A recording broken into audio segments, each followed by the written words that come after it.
Welcome guys to the second video of the Trading Psychology and Mindset series. In the last video, we established the fundamental truths of the market. We understood what the market ecosystem was, how the news affects it. We understood that the market by itself is not biased or judgmental towards a particular set of group of people or events or anything else, which is why the market can never be wrong. It's only a perception of it or a view of it that can be wrong. We figured out that markets are infinite. They have always existed and they will continue to exist. So it's on us to choose when to participate. And we also figured out that markets are a complex system, so it's hard to understand exact causal relationships in them. So those were the facts of the market. That's the basic framework. In this video, we'll bring back the focus to us on how we should participate in the markets and the mindset we should carry in order to be successful in this game called trading, or any game of chance for that matter.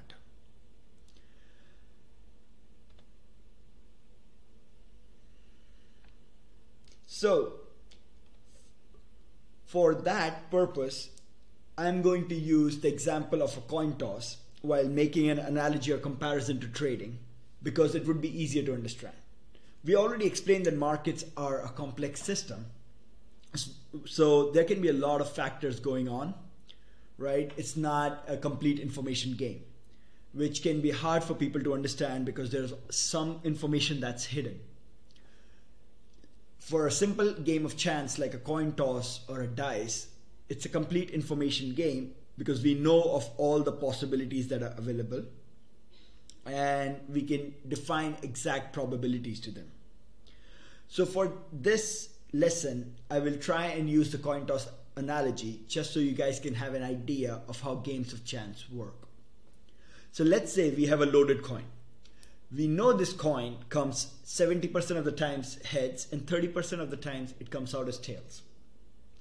If you pick correctly for the coin flip, you double the amount you bet, and if you pick wrongly, you will lose your bet. So intuitively you know that if you keep playing this game over the long run, you will be making money because you can simply pick heads every time, and over 100 bets, right, you should win at least 70% of the time. Assuming perfect distribution of scenarios. Maybe there's a slight variation, but let's assume a perfect scenario in this case. So in this case, you already know you have an edge in picking heads, and that's your strategy. That's it. That's all you're going to do. You're going to pick heads. Now, one thing you realize is that for any one toss, you can get a tail.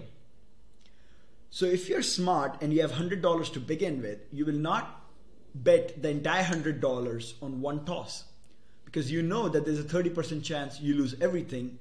Then you cannot play this game and you cannot work out the edge you have.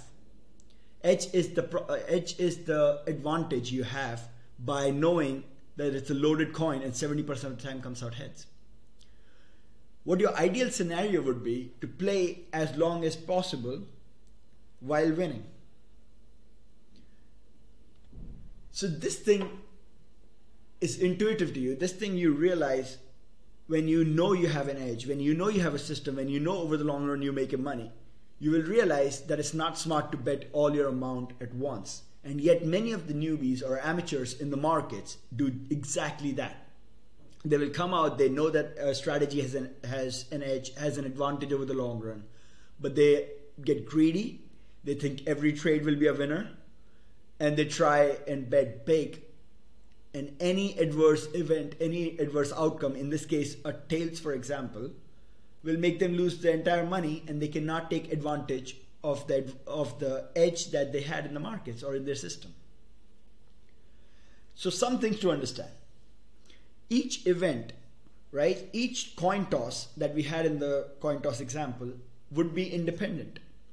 Just because the last toss was a tails does not change the odds of this toss that I'm going to play next.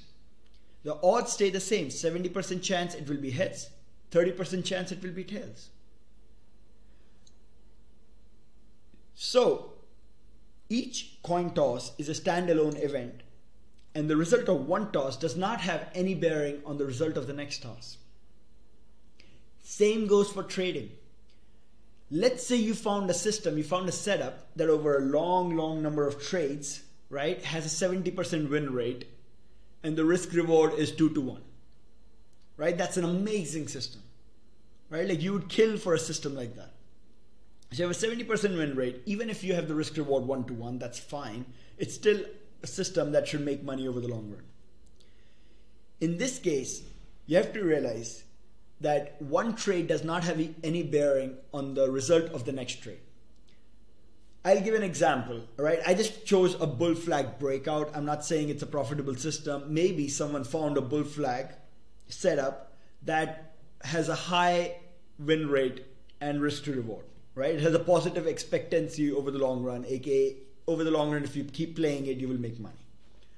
Now, if you took a bull flag breakout of Tesla and it failed, that does not affect the result of the next bull flag breakout on Apple, right?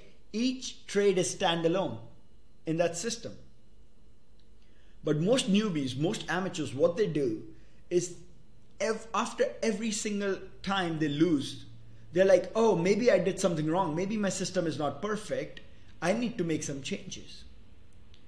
And yes, no system is perfect. No system will have a 100% win rate. But after every loss, if you start to doubt your system, you will not be able to take advantage of a system that's proven to be making money, right? After every coin toss, let's say you lose, you pick heads every time, and in 2 in a row, you lost because it was tails. Does that mean you flip to tails even though you know it's a loaded coin, which should come heads 70% of the time? No. You should stick with heads. That's your edge. That's your advantage. So realize that every trade you take is standalone. It's an independent event. How it works out or doesn't work out does not affect the probabilities of the system and of the next trade that you will take. So what that means is the idea of being right or wrong on a trade is asinine. There is no right or wrong. It's a game of probabilities. What you have in your control is when to enter and exit the trade. What happens to the trade is not in your control. There can be millions of reasons why a trade doesn't work out. We discussed it in the last video. It's a complex system. Right? In a complex system, to find exact causality is very difficult. And once you put on the trade, and maybe it was the perfect setup, there could be a million reasons the trade didn't work out. Maybe Powell comes out and says some dumb stuff. It can ruin the best technical setups we have. And our strategies account for that because none of them have a 100% success rate. Let's say if a strategy, the coin toss one, has a 70% success rate, for 30% of the cases, it won't work out, and that's fine. Does that mean you picking heads every single time is wrong? If you make a mistake in one coin toss, does that make you right or wrong? Is that should that affect your reputation, your name? No, because it's a game of chance. Over 100, over 1,000 trades, you're bound to make money. So one trade working out or not working out does not have to be defined as right or wrong. It's just an event. It is just one occurrence of something that happened. It does not define you as a person. It does not define you as a reputation. Your name is not at stake there. There is no idea of right or wrong in that case. It's a game of probability. You have a setup that works. You have a system that works. You enter. If it works, great. You move to the next one. If it doesn't, great. You move to the next one. That's how it is. So as men, we always have this idea that things are right or wrong, and we have to get this out of our head. That's not how trading works. A trade occurrence does not define you. And just remember that. So that's where the idea comes out of small versus large sample size. As I mentioned, over 1,000 coin tosses, for example, you will see the distribution pretty much what you expected. around somewhere near 700 heads and somewhere near 300 tails. But if you have 5 coin tosses, right, maybe you see a large deviation from that 70% heads, 30% tails expectation that we had. That's because over a large sample size, over multiple occurrences, the numbers start to converge with the probabilities that we had. Over a small sample size, over a small number of occurrences, the probabilities do not converge. The observed probability, right, the observation does not have to converge with the theoretical probability.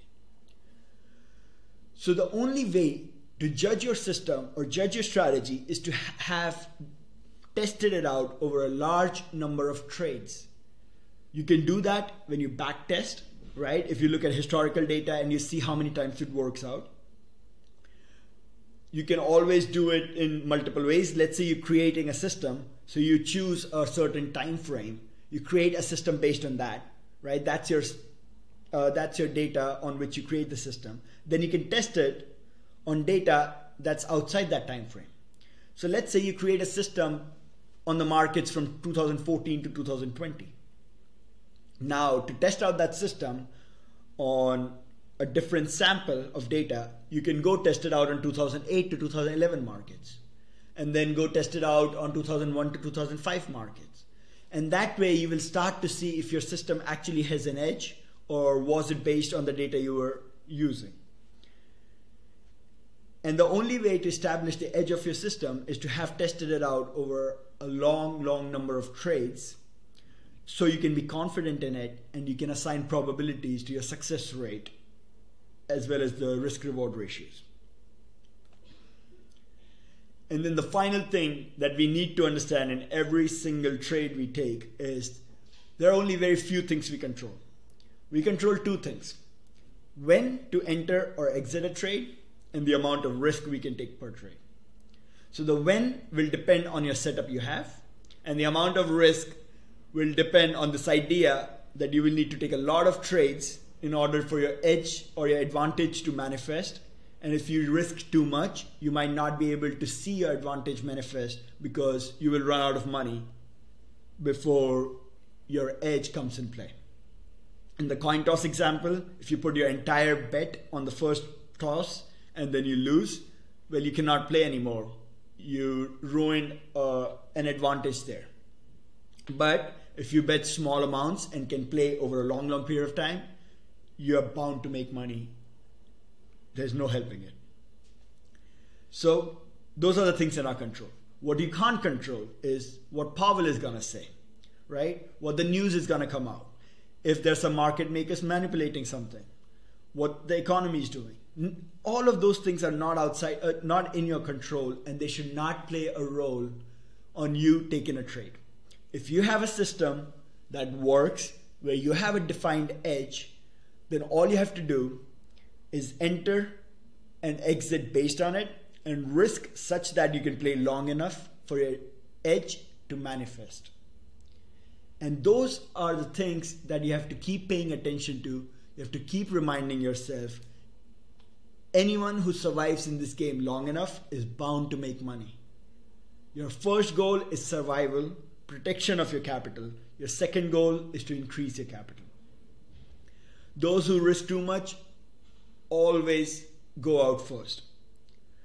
There's an old saying in the markets, there are many old traders and there are many bold traders.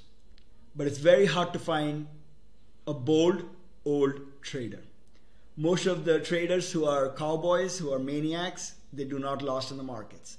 So always risk such that your advantage can manifest and you can play for a long time. With all these thoughts, I will finish off this video and we'll continue the psychology and mindset series next time.